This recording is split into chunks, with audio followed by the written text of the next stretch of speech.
Ayan o. Linis tayo ng aircon. Ito malungkot. Pag yung mga naglilinis, hindi maingat, ayan ang nangyayari o. Ayan. Hindi dapat yan eh. Ayan o. So kung magpapalinis kayo ng aircon, bantayan nyo. So tinakpan natin yung electronics na iwasan yung mabasa pag nag-pressure washer kayo.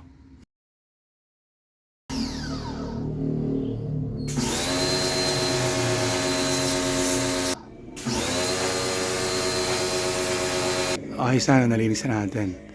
So imagine, 1.5 ang palinis.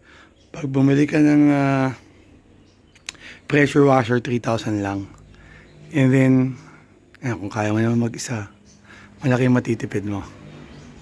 So ito yung dumi ng aircon, no? Lang itim. So binuo ko na ulit. Yan, open natin. Yun.